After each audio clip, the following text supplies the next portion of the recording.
anybody. I never really thought most of myself. But when I met Cuss and I started talking to Cuss, he made me believe that I was a god. There was nobody that could reach the core like Cuss could.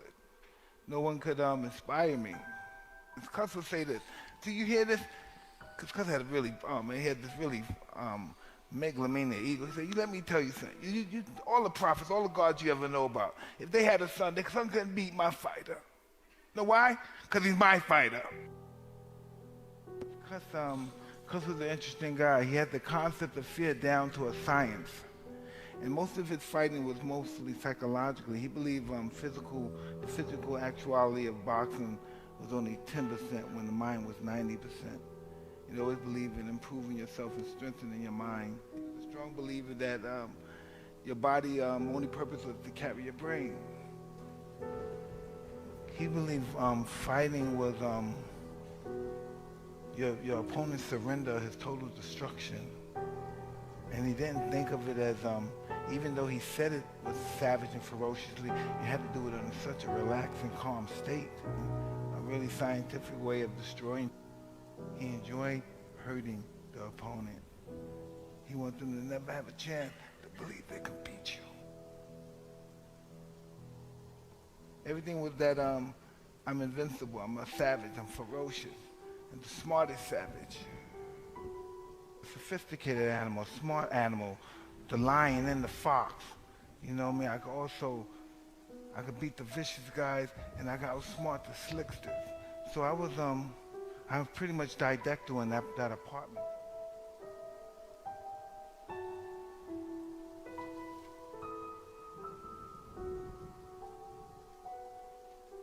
Had me read mostly books about war, Claude von Clausewitz.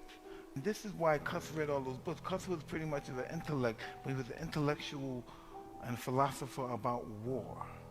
And he thought fighting was a form of war. I wanted to make Cuss proud. That was my whole existence for fighting. I wanted to make him proud.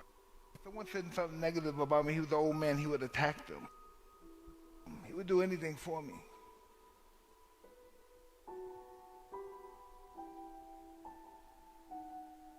Well, the peekaboo was a really cruel style of boxing. It basically kept both your hands up, and it basically you twist at your waist and you move, and you come forward, make the guy miss, you counter punching. He really discovered it from karate. He watched karate people do it, and just move, get to one position, and punch with everything you got with bad and mean, ferocious intention.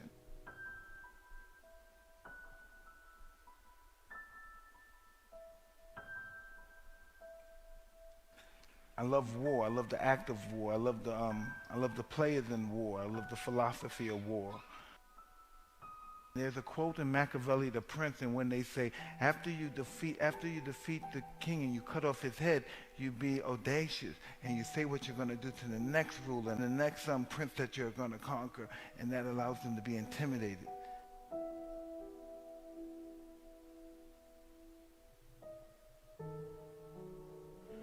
Yeah, this is the moment I knew I wanted to be a fighter. Watching two masters fight. After watching these guys, I knew. They were fighting, they fought 15 rounds and it was a war, but none of them had a mark on their face. But it was a hard fight, but nobody had a mark on their face. They're master technicians. He was a street fighter like me. He was crude and mean. I never looked at I respected Ali and I worshiped Ali, but he was very tall and very handsome. I was very short and not so handsome. And he was very articulate, and I spoke with a lisp. And I didn't relate to two besides we were black. Ali was a middle-class kid. He had a mother and father that both worked. My mother and father was in the sex industry. So and Roberta the grandmother was pretty much, out there as well. And so I related to that. And I didn't have to change. I didn't have to change my diction. I didn't have to learn how to talk polite. I didn't have to be nice. I didn't have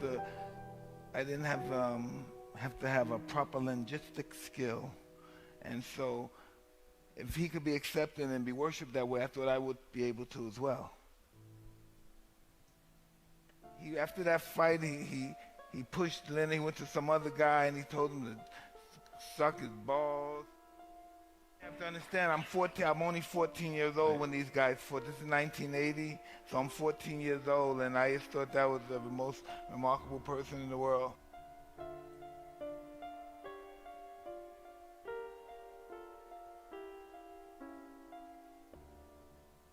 I was born with great perception. If it came from my street life, from being locked up for stealing and facing unbelievable odds as a young kid, I had great perception.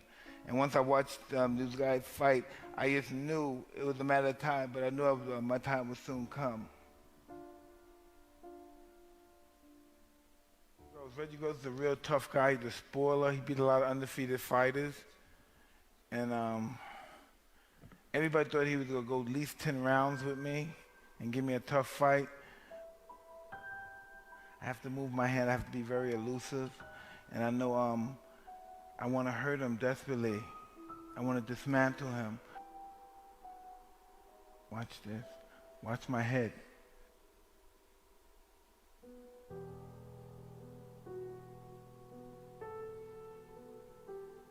When this is over, everybody's going to know my name. And the people that I fight after him, oh, they're going to fear me. And that's pretty much how my reign consists of just fear. And on occasion, some guys like him, who's a tough guy, they would try to fight back. And that would just allow me to excel at an extremely high level.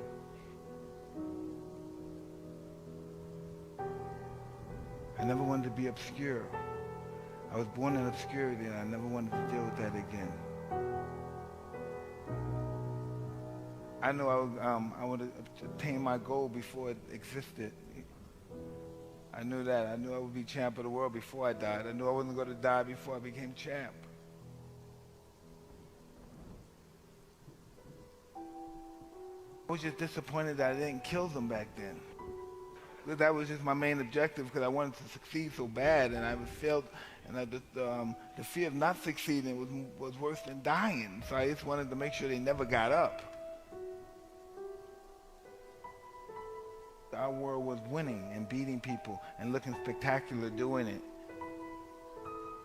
You know, it wasn't about anything. Our whole life wasn't about making money, wasn't about being rich.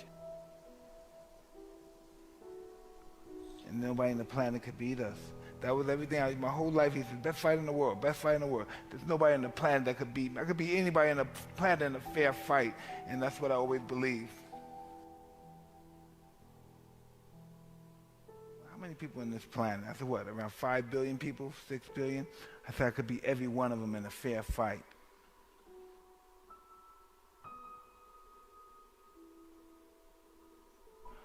I must be a descendant of the great warriors of old, all the gods of war, because I'm winning with the most simplest of ease. How could these guys even dare fight me?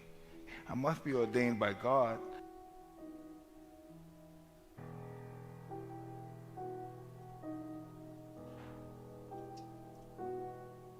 Dying is just as glorious as living when you really think about it, because you couldn't have a life if you didn't have death, and you couldn't have death without life. So how could death be less glorious than life?